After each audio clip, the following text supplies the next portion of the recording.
চাবি। ও ভাই, আপনার যদি রোডের ধারে 1 কাঠা জমি থাকে বা 1 কাঠা জমি যদি আপনি কিনতে চান কোনো জায়গায়, এর দাগ নাম্বার, খতিয়ান নাম্বার, পর্সা নাম্বার সব কিছু নারী নক্ষত্র ভূমি অফিসে যে তন্ন তন্ন তন্ন করে খোঁজেন। 1 কাঠা জমি দুনিয়ার জিন্দেগিতে 50-60 বছরের জিন্দেগিতে 1 কাঠা জমি কিনতে গিয়ে দাগ নাম্বার, খতিয়ান নাম্বার, পর্সা নাম্বার সব তন্ন তন্ন করেন।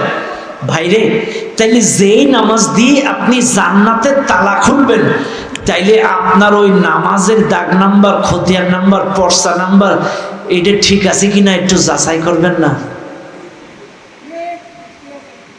এই দুনিয়ার কোন ভূমি অফিসে যাবেন, দাগ নাম্বার, খতিয়ান নাম্বার, পর্সা নাম্বার দেখতে গেলে ঘুষ ছাড়া দেখা যায় না।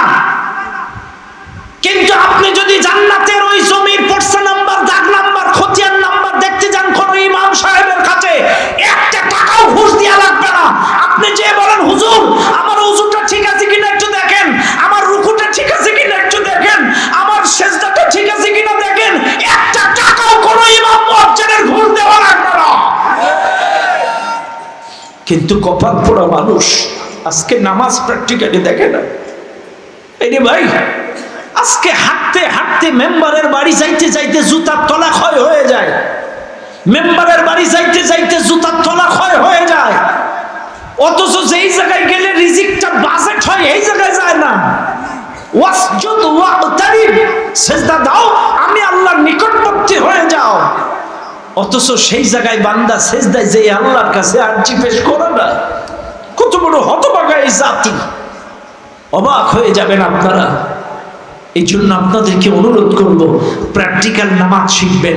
মনে রাখবেন, ইলমুল ইয়াকিন, ইলমের মাধ্যমে ইলমের মাধ্যমে ঈমান আনা। কারণ আপনার ইলম যদি না থাকে, ইলমে দ্বীন যদি না থাকে, আপনি নামাজ, রোজা, হজ, যাকাত এগুলো আপনার সহি শুদ্ধ হবে না।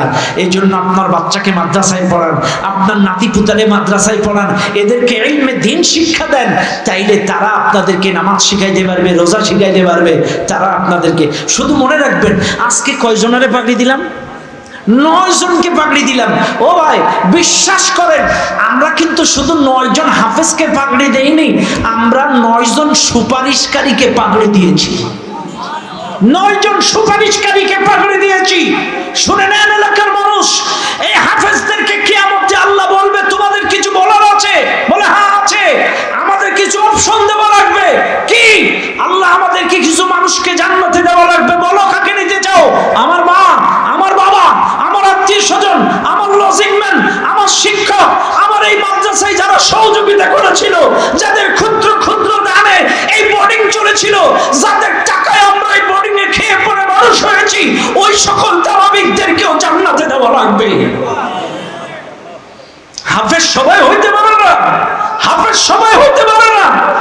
হাদিসের মধ্যে এসেছে, যারা রাসূলুল্লাহর রূহের জিন্দেগিতে যারা রাসূলুল্লাহর রূহ দেখেছে, তারাই কোরআনের হাফেজ হতে পারে।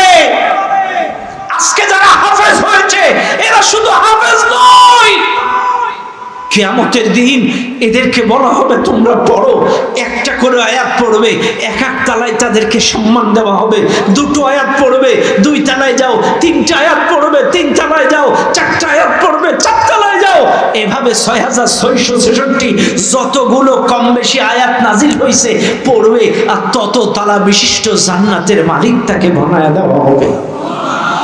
এই জন্য ভাই, আপনার সন্তানকে আলেম বানান, আপনার সন্তানকে আলেম বানান, মাদ্রাসায় পড়ান, ইলমে দ্বীন শিক্ষা দেন। আর ইলমে দ্বীন যে সন্তানের মধ্যে থাকে, এই সন্তান কখনো পিতামাতার সঙ্গে, প্রতিবেশীর সঙ্গে, জনগণের সঙ্গে খারাপ আচরণ করে না। এই মাদ্রাসার কোনো একটা ছেলে যদি হাফেজ হয়ে যায়, এখান থেকে যদি আলেম হয়ে যায়, এ যদি ইউনিয়নের চেয়ারম্যান হয়, জনগণের চাল ঝাড়বে না।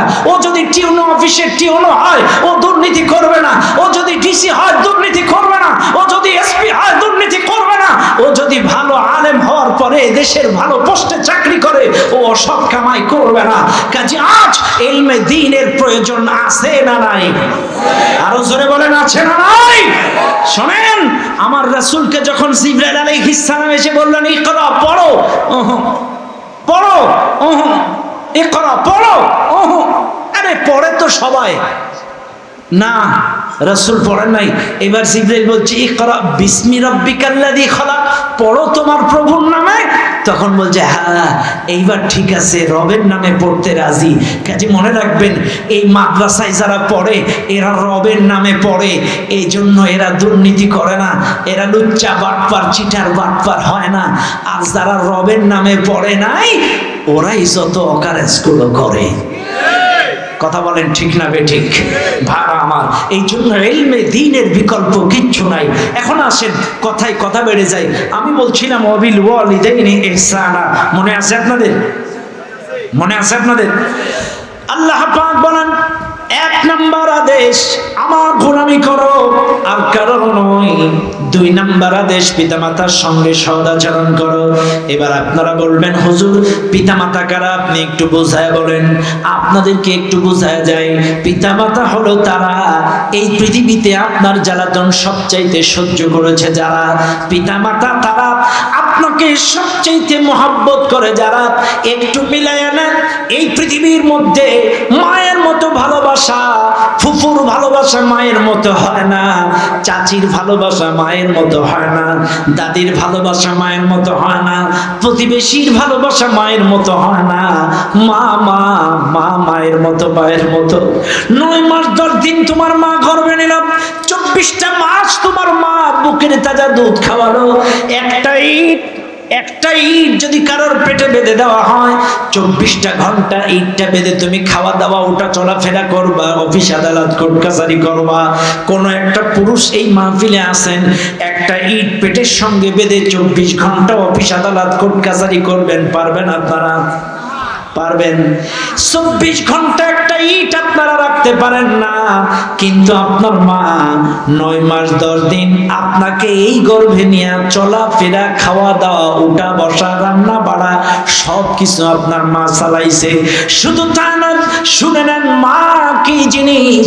আরে আজকে আপনার মা 1 মাস পড়ে আছে, 2 মাস পড়ে আছে, মায়ের বিছানা ধোয়ার মানুষ হয় না, মায়ের কাপড় ধোয়ার মানুষ হয় না। কিন্তু আজকে এই মাহফিলে যারা আছেন, আপনি যেদিন থেকে জন্মগ্রহণ করেছেন, যেদিন থেকে জন্মগ্রহণ করেছেন, জন্মের পর থেকে 5টা বছর আপনার প্রস্রাব পায়খানার কাঁটাগুলো পরিষ্কার করলো আপনার মা। এইবার আপনি একটু গুণ দেন, 365 গুণ 5, 1825 দিন। শুনে নেন, আমি তো সর্বনিম্ন 5 বছর ধরলাম। জন্মের থেকে 5 বছর আপনার প্রস্রাব পায়খানা 2 হাত দিয়ে কসলায় কসলায় আপনার মা পরিষ্কার করেছে। 1825 দিন তোমার মা পরিষ্কার করলো। আর আজকে তোমার মা 1টা মাস বিছানায় পড়ে আছে, তুমি কি পারো না তোমার মায়ের কাপড়টা পরিষ্কার করে দিতে? 1825 দিন আমি সর্বনিম্ন বললাম। এমনও ছেলে ফিলে আছে 18 বছর 20 বছর হয়েছে, এখনো তার মা কাপড় চোপড় ধুয়ে দেয়, এখনো পর্যন্ত কাপড় চোপড় কাছে মা। অথচ আজকে তোমার মা বিছানায় পড়ে আছে, তুমি কি পারো না মায়ের কাপড়টা ধুয়ে দিতে? তোমার মায়ের হাঁটু ব্যথা, মাজা ব্যথা, হাড় ক্ষয়, ক্যালসিয়ামের ঘাটতি কেন জানো? শোনো, 24টা মাস, 30 গুণ 24, 720। একটা সন্তান দুধ খায় 720 দিন, সর্বনিম্ন 720 দিন। এখন তো আধুনিক যুগ, দুটোর বেশি নয়, একটি হলে ভালো হয়। তাইলে আমি এখন একটা সন্তানের মা 720 দিন দুধ খাওয়ায়। কিন্তু আমাদের জামানায় এখানে যারা বাচ্চা ছাড়া আছেন, কারোর 8টা, কারোর 10টা, কারোর 12টা, কারোর 9টা ছেলে মেয়ে। ও ভাই, বুকে হাত দিয়ে প্রশ্ন করেন, আপনার যদি 8 ভাই বোন হয়, তাহলে 720 গুণ 8, 5760 দিন দুধ খাওয়াইছে আপনার মা। 5760 দিন। ও ভাই, 5760 দিন যে মা 8টা বাচ্চাকে দুধ খাওয়ায়, এই মায়ের শরীরে কিছু থাকে না, এই মায়ের শরীরে কিচ্ছু থাকে না। এটা খলপা, এটা একটা খলপা খাঁচা।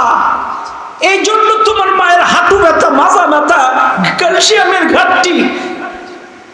আর 5760 দিন দুধ খেয়েছো তোমরা। পারো না? তুমি কি আধা ঘন্টা তোমার মায়ের পাটা টিপে দিতে? সারাটা রাত তোমার মা মাজা ব্যথা পায়ের যন্ত্রণায় ছটফট করে, তুমি কি পারো না তোমার মায়ের পাটা টিপে দিতে? কেমন ছেলে তুমি? তোমার বাবা ভ্যান চালায়, রিক্সা চালায়, জোন খেটে, এই যে প্রচন্ড রোদ, গত 2-1 দিন যে রোদ পড়েছে, তুমি চিন্তা করো, তোমার বাবা ভ্যান চালায়, জোন খেটে, এই প্রচন্ড রোদ্রে তোমার মানুষের মতো মানুষ করছে। নিজে ছেঁড়া জামা গায়ে দিয়ে 3টা ঈদ করেছে, কিন্তু তোমাকে প্রতি ঈদে ঈদে নতুন জামা কাপড় কিনে দিছে। কত কষ্ট করে তোমাকে ভালো কলেজ ইউনিভার্সিটিতে পড়াইছে। আমার ছেলে যে মাদ্রাসায় পড়ে, অনেক খরচ। একদিন যে দেখি একটা ভ্যানওয়ালা এই মাদ্রাসায় তার বাচ্চাকে পড়ায়, আমি চিন্তা করলাম, আরে ভ্যান চালায়, আমাদের তো তাও 2 পয়সা ইনকাম আছে, একটু ব্যবসা বাণিজ্য আছে, আর একটু ওয়াজ মাহফিল করি, কিন্তু একটা ভ্যানওয়ালা তার বাচ্চাকে এই মাদ্রাসায় পড়াচ্ছে, 15,000 টাকা মাসে খরচ। আমি আশ্চর্য হয়ে গেলাম যে কি করে সংসার চালায় আর কি দিয়ে বাচ্চা কাচ্চা পড়ায়। চাইলে ভ্যান চালায়, আর মানুষের জোন খেটে ভ্যান চালায়, ওভারটাইম চা বিক্রি করে তার বাচ্চাটাকে 15,000 টাকা খরচ করে ভালো মাদ্রাসায় পড়াচ্ছে। কেন? তোমাকে মানুষ করার জন্য। আজকে তুমি কি পারো না সেই বাবাকে সপ্তাহে 200 টাকা হাত খরচ দিতে? তোমারও বাবারও তো গোপদারি বড় হয়, তোমার বাবারও তো নাকের পশম বড় হয়, তারও তো একটু ছাটা ছুটো লাগে, সপ্তাহে 200 টাকা তুমি হাত খরচ দিতে পারো না? শোনো, আজকে এই দুনিয়ার মানুষ, আল্লাহর গোলামি করাটা যেমন আল্লাহর আদেশ, পিতামাতার খেদমত করাটাও আল্লাহর আদেশ, নামাজ রোজা হজ যাকাতটা যেমন ফরজ, প্রত্যেকটা সন্তানের জন্য তার পিতামাতার খেদমত করাটাও ফরজ। তুমি নামাজের ফরজ ঠিক রেখেছো, রোজার ফরজ ঠিক রেখেছো, হজের ফরজ ঠিক রেখেছো, কিন্তু তোমার পিতামাতার খেদমত করতে হবে, এটাও ফরজ। কিন্তু ম্যাক্সিমাম মানুষ এই পিতামাতার খেদমতের ফরজ ঠিক রাখে না। শুনে নাও, আজকে দুমুরিয়ার মানুষ, আল্লাহ পাক বলছেন, ইম্মা ইয়াবলুগান্না ইনদাকাল কিবারা আহাদুহুমা আও কিলাহুমা, তোমার পিতামাতা বার্ধক্যে উপনীত হয়ে যদি তোমার জীবদ্দশায় উপনীত হয়, আহাদুহুমা একজন, অথবা আও কিলাহুমা উভয়, 2 জন। অনেক সময় মানুষের 60, 65, 70 বছর হলে বাচ্চাদের মতো আচরণ হয়, একই প্রশ্ন বারবার